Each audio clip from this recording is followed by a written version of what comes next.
Peter the Great by Jacob Abbott. Chapter 5. Commencement of the Reign, 1691 to 1697. Peter was now not far from 20 years of age, and he was in full possession of power as vast, perhaps, if we consider both the extent of it and its absoluteness, as was ever claimed by any European sovereign. There was no written constitution to limit his prerogatives, and no legislature or parliament to control him by laws. In a certain sense, as Alexander Menzikoff said when selling his cakes, everything belonged to him. His word was law. Life and death hung upon his decree. His dominions extended so far that, on an occasion when he wished to send an ambassador to one of his neighbors, the Emperor of China, it took the messenger more than 18 months of constant and diligent travelling to go from the capital to the frontier. Such was Peter's position. As to character, he was talented, ambitious, far-seeing, and resolute, but he was also violent in temper, merciless and implacable toward his enemies, and possessed of an indomitable will. He began immediately to feel a strong interest in the improvement of his empire, in order to increase his own power and grandeur as the monarch of it, just as a private citizen might wish to improve his estate in order to increase his wealth and importance as the owner of it. He sent the ambassador above referred to China in order to make arrangements for increasing and improving the trade between the two countries. This mission was arranged in a very imposing manner. The ambassador was attended with a train of 21 persons, who went with him in the capacity of secretaries, interpreters, legal counselors, and the like, besides a large number of servants and followers to wait upon the gentlemen of the party, and to convey and take care of the baggage. The baggage was borne in a train of wagons, which followed the carriages of the ambassador and his suite, so that the expedition moved through the country quite like a little army on a march. It was nearly 3 years before the embassage returned. The measure, however, was eminently successful. It placed the relations of the two empires on a very satisfactory footing. The dominions of the Tsar extended then, as now, through all the northern portions of Europe and Asia to the shores of the Icy Sea. A very important part of this region is the famous Siberia. The land here is not of much value for cultivation, on account of the long and dreary winters, and the consequent shortness of the summer season. But this very coldness of the climate causes it to produce a great number of fine fur-bearing animals, such as the sable, the mink, the ermine, and the otter, for nature has so arranged it that, the colder any climate is, the finer and the warmer is the fur which grows upon the animals that live there. The inhabitants of Siberia are employed, therefore, chiefly in hunting wild animals for their flesh or their fur, and in working the mines, and from time immemorial it has been the custom to send criminals there in banishment, and compel them to spend the remainder of their lives in these toilsome and dangerous occupations. Of course the cold, the exposure, and the fatigue, joined to the mental distress and suffering which the thought of their hard fate and the recollections of home must occasion, soon bring far the greater proportion of these unhappy outcasts to the grave. Peter interested himself very much in efforts to open communications with these retired and almost inaccessible regions, and to improve and extend the working of the mines. But his thoughts were chiefly occupied with the condition of the European portion of his dominions, and with schemes for introducing more and more fully the arts and improvements of Western Europe among his people. He was ready to seize upon every occasion which could furnish any hint or suggestion to this end. The manner in which his attention was first turned to the subject of shipbuilding illustrated this. In those days Holland was the great centre of commerce and navigation for the whole world, and the art of shipbuilding had made more progress in that nation than in any other. The Dutch held colonies in every quarter of the globe. Their men of war and their fleets of merchantmen penetrated to every sea, and their naval commanders were universally renowned for their enterprise, their bravery, and their nautical skill. The Dutch not only built ships for themselves, but orders were sent to their shipyards from all parts of the world, inasmuch as in these yards all sorts of vessels, whether for war, commerce, or pleasure, could be built better and cheaper than in any other place. One of the chief centres in which these ship and boat building operations were carried on was the town of Saardam. This town lies near Amsterdam, the great commercial capital of the country. It extends for a mile or two along the banks of a deep and still river, which furnish most complete and extensive facilities for the docks and shipyards. Now it happened that, one day when Peter was with Lefort at one of his country palaces where there was a little lake, and a canal connected with it, which had been made for pleasure sailing on the grounds, his attention was attracted to the form and construction of a yacht which was lying there. This yacht having been sent for from Holland at the time when the palace grounds were laid out, the emperor fell into conversation with Lefort in respect to it, and this led to the subject of ships and shipbuilding in general. Lefort represented so strongly to his master the advantages which Holland and the other maritime powers of Europe derived from their ships of war, that Peter began immediately to feel a strong desire to possess a navy himself. There were, of course, great difficulties in the way. Russia was almost entirely an inland country. There were no good seaports, and Moscow, the capital, was situated very far in the interior. Then, besides, Peter not only had no ships, but there were no mechanics or artisans in Russia that knew how to build them. Lefort, however, when he perceived how deep was the interest which Peter felt in the subject, made inquiries, and at length succeeded in finding among the Dutch merchants that were in Moscow the means of procuring some shipbuilders to build him several small vessels, which, when they were completed, were launched upon a lake not far from the city. Afterward, other vessels were built in the same place, in the form of frigates, and these, when they were launched, were properly equipped and armed under Lefort's direction, and the emperor took great interest in sailing about in them on the lake, and learning personally all the evolutions necessary for the management of them, and in performing sham fights by setting one of them against another. He took command of one of the vessels as captain, and thenceforward assumed that designation as one of his most honorable titles. All this took place when Peter was about 22 years old. Not very long after this, the emperor had an opportunity to make a commencement in converting his nautical knowledge to actual use, by engaging in something like a naval operation against an enemy. In conjunction with several other European powers, he declared war anew against the Turks and Tartars, and the chief object of the first campaign was the capture of the city of Azov, which is situated on the shores of the Sea of Azov, near the mouth of the river Don. Peter not only approached and invested the city by land, but he also took possession of the river leading to it by means of a great number of boats and vessels which he caused to be built along the banks. In this way he cut off all supplies from the city, and pressed it so closely that he would have taken it, it was said, had it not been for the treachery of an officer of artillery, who betrayed to the enemy the principal battery which had been raised against the town, just as it was ready to be opened upon the walls. This artilleryman, who was not a native Russian, but one of the foreigners whom the Tsar had enlisted in his service, became exasperated at some ill treatment which he received from the Russian nobleman who commanded his corps. So he secretly drove nails into the touch-holes of all the guns in the battery, and then, in the night, went over to the Turks and informed them what he had done. Accordingly, very early in the morning, the Turks sallied forth and attacked the battery, and the men who were charged with the defense of it, on rushing to the guns, found that they could not be fired. The consequence was that the battery was taken, the men put to flight, and the guns destroyed. This defeat entirely disconcerted the Russian army, and so effectually deranged their plans that they were obliged to raise the siege and withdraw, with the expectation, however, of renewing the attempt in another campaign. Accordingly, the next year the attempt was renewed, and many more boats and vessels were built upon the river to co-operate with the besiegers. The Turks had ships of their own, which they brought into the Sea of Azov for the protection of the town.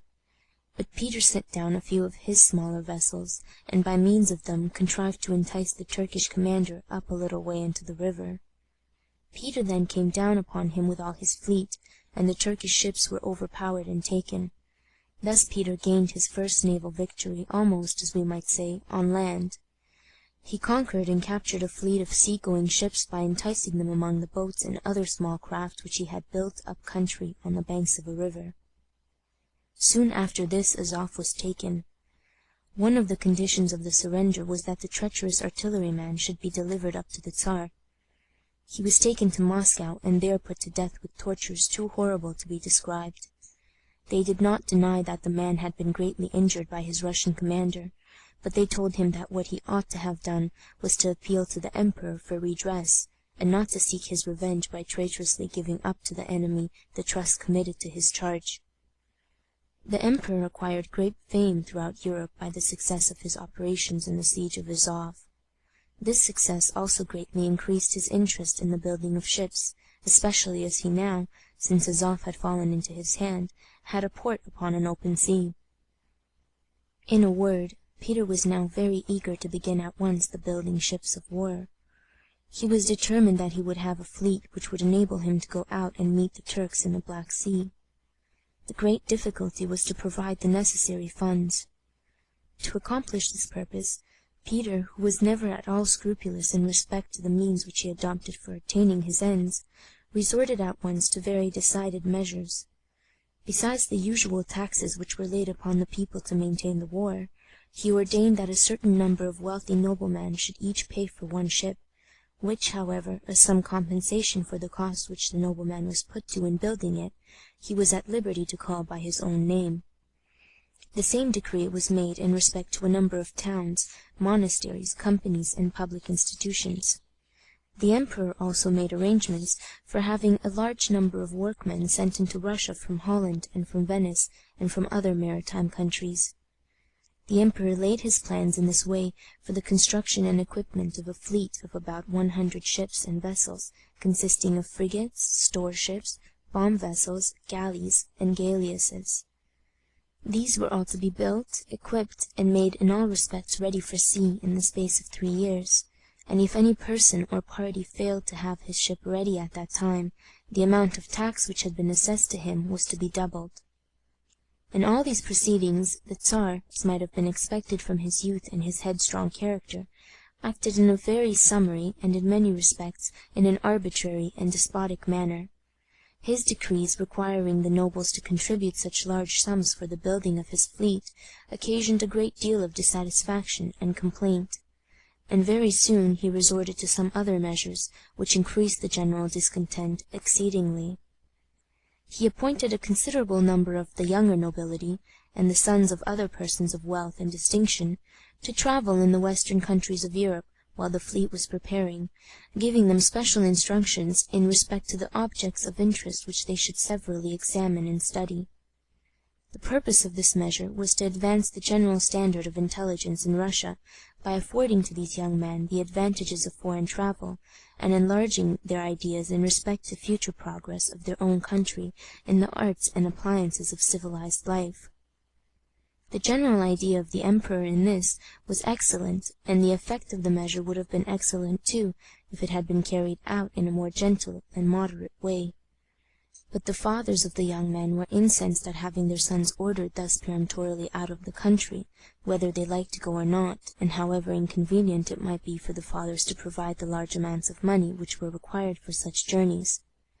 It is said that one young man was so angry at being thus sent away that he determined that his country should not derive any benefit from the measure, so far as his case was concerned, and accordingly, when he arrived at Venice, which was the place where he was sent, he shut himself up in his house, and remained there all the time, in order that he might not see or learn anything to make use of on his return. This seems almost incredible. Indeed, the story has more the air of a witticism, invented to express the sullen humor with which many of the young men went away, than the sober statement of a fact. Still, it is not impossible that such a thing may have actually occurred, for the veneration of the old Russian families for their own country, and the contempt with which they had been accustomed for many generations to look upon foreigners and upon everything connected with foreign manners and customs, were such as might lead in extreme cases to almost any degree of fanaticism in resisting the emperor's measures. At any rate, in a short time there was quite a powerful party formed in opposition to the foreign influences which Peter was introducing into the country. There was no one in the imperial family to whom this party could look for a leader and head except the Princess Sophia. The Tsar John, Peter's feeble brother, was dead, otherwise they might have made his name their rallying cry. Sophia was still shut up in the convent to which Peter had sent her on the discovery of her conspiracy against him. She was kept very closely guarded there. Still the leaders of the opposition contrived to open a communication with her. They took every means to increase and extend the prevailing discontent. To people of wealth and rank they represented the heavy taxes which they were obliged to pay to defray the expenses of the emperor's wild schemes, and the loss of their own proper influence and power in the government of the country, they themselves being displaced to make room for foreigners or favorites like Menzikoff, that were raised from the lowest grades of life to posts of honor and profit which ought to be bestowed upon the ancient nobility alone. To the poor and ignorant they advanced other arguments, which were addressed chiefly to their religious prejudices. The government were subverting all the ancient usages of the country, they said, and throwing everything into the hands of infidel or heretical foreigners. The course which the Tsar was pursuing was contrary to the laws of God, they said, who had forbidden the children of Israel to have any communion with the unbelieving nations around them, in order that they might not be led away by them into idolatry. And so in Russia, they said, the extensive power of granting permission to any Russian subject to leave the country vested, according to the ancient usages of the empire, with the patriarch, the head of the church. And Peter had violated these usages in sending away so many of the sons of the nobility, without the patriarch's consent. There were many other measures, too, which Peter had adopted, or which he had then in contemplation, that were equally obnoxious to the charge of impiety. For instance, he had formed a plan, and he had even employed engineers to take preliminary steps in reference to the execution of it, for making a canal from the river Volga to the river Don, thus presumptuously and impiously undertaking to turn the streams one way, when Providence had designed them to flow in another. Absurd as many of these representations were, they had great influence with the mass of the common people. At length this opposition party became so extended and so strong that the leaders thought the time had arrived for them to act. They accordingly arranged the details of their plot, and prepared to put it in execution. The scheme which they formed was this. They were to set fire to some houses in the night, not far from the royal palace, and when the emperor came out, as it is said was his custom to do in order to assist in extinguishing the flames, they were to set upon him and assassinate him. It may seem strange that it should be the custom of the emperor himself to go out and assist personally in extinguishing fires, but it so happened that the houses of Moscow at this time were almost all built of wood, and they were so combustible, and were moreover so much exposed, on account of the many fires required in the winter season in so cold a climate, that the city was subject to dreadful conflagrations. So great was the danger that the inhabitants were continually in dread of it, and all classes vied with each other in efforts to avert the threatened calamity whenever a fire broke out. Besides this, there were in those days no engines for throwing water, and no organized department of firemen. All this, of course, is entirely different at the present day in modern cities, where houses are built of brick or stone, and the arrangements for extinguishing fires are so complete that an alarm of fire creates no sensation, but people go on with their business or saunter carelessly along the streets, while the firemen are gathering, without feeling the least concern. As soon as they had made sure of the death of the Tsar, the conspirators were to repair to the convent where Sophia was imprisoned, release her from her confinement, and proclaim her queen. They were then to reorganize the guards, restore all the officers who had been degraded at the time of Khovansky's rebellion, then massacre all the foreigners whom Peter had brought into the country, especially his particular favorites, and so put everything back upon its ancient footing. The time fixed for the execution of this plot was the night of the 2nd of February, 1697, but the whole scheme was defeated by what the conspirators would probably call the treachery of two of their number. These were two officers of the guards who had been concerned in the plot, but whose hearts failed them when the hour arrived for putting it into execution. Falling into conversation with each other just before the time, and finding that they agreed in feeling on the subject, they resolved at once to go and make a full confession to the Tsar. So they went immediately to the house of Lephéř, where the Tsar then was, and made a confession of the whole affair. They related all the details of the plot, and gave the names of the principal persons concerned in it. The emperor was at table with Lephéř at the time that he received this communication. He listened to it very coolly, manifested no surprise, but simply rose from the table, ordered a small body of men to attend him, and, taking the names of the principal conspirators, he went at once to their several houses and arrested them on the spot. The leaders having been thus seized, the execution of the plot was defeated. The prisoners were soon afterward put to the torture, in order to compel them to confess their crime, and to reveal the names of all their confederates. Whether the names thus extorted from them by suffering were false or true would of course be wholly uncertain, but all whom they named were seized, and, after a brief and very informal trial, all, or nearly all, were condemned to death. The sentence of death was executed on them in the most barbarous manner. A great column was erected in the market-place in Moscow, and fitted with iron sparks and hooks, which were made to project from it on every side, from top to bottom. The criminals were then brought out one by one, and first their arms were cut off, then their legs, and finally their heads. The amputated limbs were then hung upon the column by the hooks, and the heads were fixed to the spikes. There they remained, a horrid spectacle intended to strike terror into all beholders, through February and March, as long as the weather continued cold enough to keep them frozen. When at length the spring came on, and the flesh of these dreadful trophies began to thaw, they were taken down and thrown together into a pit, among the bodies of common thieves and murderers. This was the end of the second conspiracy formed against the life of Peter the Great. End of chapter 5.